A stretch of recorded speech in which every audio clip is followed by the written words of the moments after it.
All right, let's try this again. The loneliest person in the world right now is one Prime Minister Theresa May. I would like to discuss two things. I'm going to put them in the same video because they're related. I find the politics of this intoxicatingly awesome. And there are 2 points. One is a point of a news story that a dire warning has been issued to Theresa May from her cabinet. And the second one is the politics of Brexit. The politics of Brexit from Theresa May's perspective and to some degree to the EU's perspective. But of all of the people who are playing in this particular game, and it's not a game, I'm just using game as an allegory, her perspective and what she's trying to accomplish, or what she tried to accomplish, was the most fascinating from the standpoint of a political angle. She was trying to use pressure political tactics in order to push this deal through. And Parliament recoiled from this. Now, Theresa May has been given a dire warning. That dire warning has essentially told her if your Brexit bill fails, if it fails, which it's expected to fail because people keep telling her, don't put it out there, don't put it out there. Labour is going to vote it down and the Brexiteers are going to vote it down. This bill will fail. The DUP will vote this down also. The bill will fail. If this bill fails and you are not able to secure additional terms from the European Union, you will be forced to step down. Now, I've called her a zombie prime minister because she's like the Walking Dead. I mean, for the most part, she's had all of these big ticket people leave her administration or leave the cabinet, and she is still ticking along, pushing through this particular plan that is roundly disliked. Part of the thing that people dislike is the backstop because it locks Britain into a situation to which Britain cannot extricate itself from by itself. It has to go to Germany and beg it for help in order to get out. And I'm saying that flippantly, but it's ultimately the European Union, Britain wouldn't have agency in order to make the choice on whether or not to extricate itself from the backstop. That will be a decision that is going to have to be in coordination with, I guess, whoever the independent party is that these guys decide to put up. But long story short, Brexit was impossible. It was an impossible dream. Now, I say that because it's true. I mean, the Northern Ireland issue in and of itself is seemingly unworkable. I mean, ultimately, you have a situation where the Republic of Ireland is in the European Union. Great. Britain is not. Problem. If you have different trade relationships or different trade deals, different regulations between those two countries, then you need a border. Well, you can't have a border between those two countries because of the Good Friday Agreement that will completely break the Good Friday Agreement.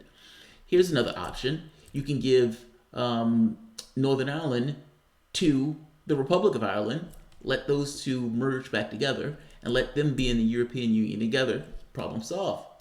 Problem not solved because the DUP would never allow that. The government would utterly collapse if they even tried to do something like that.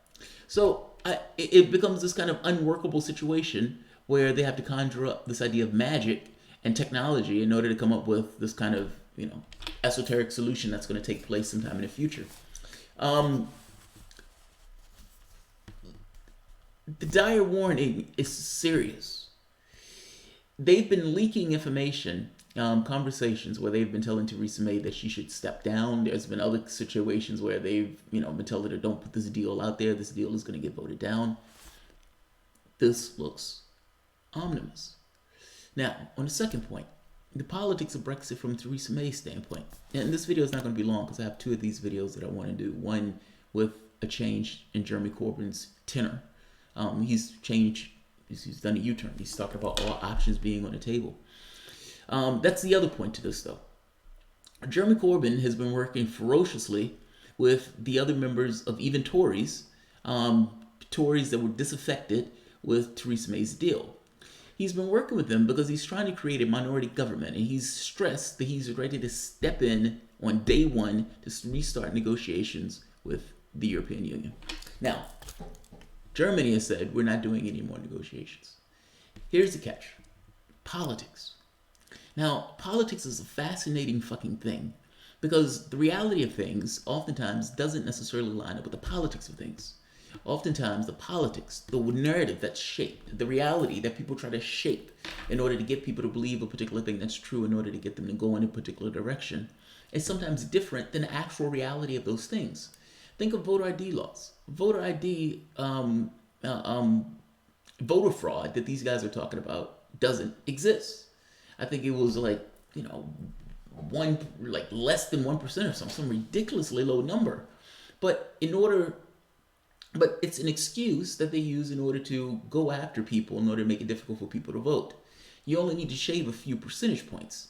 They know, statistically, that when they put that voter ID, there are going to be some people who are not able to get it, and there are going to be others who just don't get it.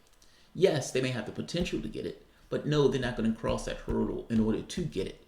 You only need to shave a few percentage points in order to make a situation where you win, especially in close elections. The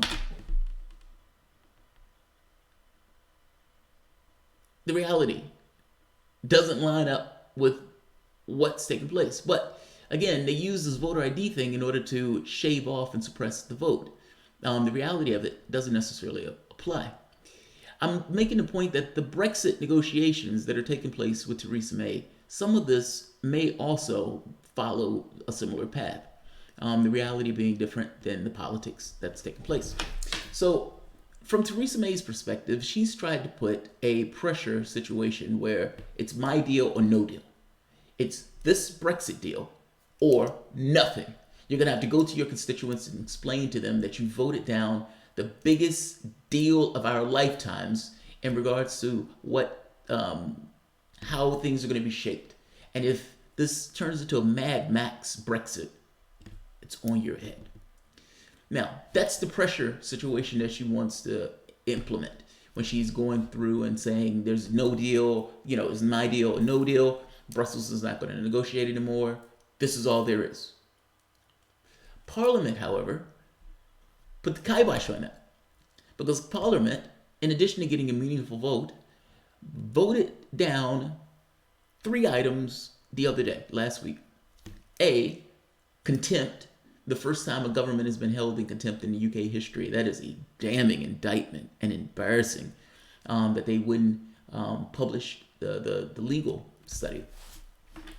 But also, in case that deal is voted down, to not just have the meaningful vote, but also to make a determination on what comes next. Meaning Theresa May wanting to have this pressure situation of it's my way or no way. Parliament said no. Despite her being in government, they voted her down, meaning her own party voted her down on this particular thing. So she's not able to implement this Mad Max Brexit pressure tactic anymore because Parliament has asserted a certain degree of authority. Parliament at this point has made the determination that we will have a say-so, not just a meaningful vote, but we will get a determination of what happens next in case this is voted down. That is an amazing thing to happen. And for her standpoint, at least from her side of the negotiation stand, damaging. The politics, the reality that she was trying to shape in this has just been decimated by what Parliament did in that last vote. From the European Union standpoint, the European Union is saying we're not doing any more negotiations.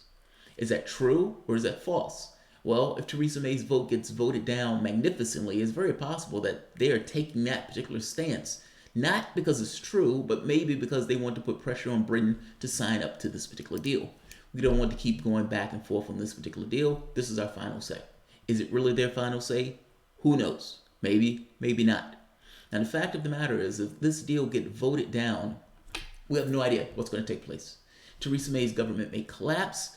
They may have another referendum. They may stay within the European Union. Jeremy Corbyn may form a minority government. Who knows? Off to the races. I would say this. The European Union is probably doing a pressure tactic in order to, in a similar way that Theresa May is doing a pressure tactic, in order to get them to sign up to this particular deal, to make it look like there's a bar on the door. There's nothing else that can be done in this particular situation. This is the thing that you need to sign up to, this or nothing. Now, if her government collapses and Jeremy Corbyn takes hold, it's most likely that the European Union would negotiate with Britain in trying to find some sort of negotiation. And Jeremy Corbyn has said that he'll extend the time frame in order to prolong the time frame they have for Brexit in order to come up to some kind of arrangement with the European Union. There was a report that came out today by one of the former, he's not Juncker, he was the guy that was there before Juncker as the prime minister for, not prime minister, the head of the, I'm saying this wrong, but it's Europe, it's Parliament, it's the European Union's Parliament. He wrote a report today saying, yes, they'll negotiate. Of course they'll negotiate. In fact, making the argument that, look, it would decimate Britain to have a no-deal Brexit. Decimate may be a little strong, but it would injure Britain's economy, and that will have reverberations through the European Union. Regardless of what they're saying now from the standpoint of we're not going to go negotiate, that's politics. The reality is, if they were in a situation where Theresa May lost magnificently and lost brutally in this kind of humiliating and overwhelming defeat of her Brexit bill of historic proportions, in order to stave off what you can call calamity, they will come back to the negotiating table. So, you have 27 European Union nations. The politics of this is fascinating. You have politics from the standpoint of internal to the Tories themselves, meaning the people who want to, the Brexiteers who want to just, cut regulations and everything else and cut bait. You have the people who want to remain, even from the standpoint of the Tories. Those two can't get along at all, meaning you can never really get a real good vote on an actual piece of legislation in this because they have completely different things that they want. And the standpoint of labor, you have the Blairites, and the Blairites are terrified that Jeremy Corbyn is going to take hold, which means that they have a certain interest in propping up Theresa May's government, which is, again, absolutely fucking phenomenally fascinating, and each and every one of them should be deselected if they do that. From standpoint of labor, like I said, the Blairites, Jeremy Corbyn wants that bill to fail. He wants that bill to utterly and completely fail, meaning it doesn't necessarily matter what Theresa May would have came back with. Theresa May would have came back with sprinkles and whipped cream, and Jeremy Corbyn still would have voted that bill down as insufficient. He wants to force an election. It's unclear whether he's going to get that election, but he wants to force the government to collapse because he believes that if there's an opportunity for election, he will win it. Jeremy Corbyn, based on the polling, is probably right. If there is an election, he will probably win it. But the fact of the matter is, there's probably not going to be an election. She called a snap election the first time around, thinking that she was going to be able to break the back of labor and end up breaking her own back in this case. Because keep in mind, we're in this situation, or they're in this situation right now, because Theresa May called a snap election, thinking that she was going to destroy labor and have her say so with Brexit. Not so much. Horrible miscalculation. I have another video on this that I want to do because Jeremy Corbyn, like I said, has started to change his tune a little bit and is talking about all options being on the table. I think what he's trying to do is do whatever he can to get those people to come his particular way. And he is, he wants to be head of a minority government. So I'll end this here. So if you guys enjoy the content, please feel free to share, like, subscribe. You can always support the content through PayPal or Patreon. And I will be back shortly. Thanks all.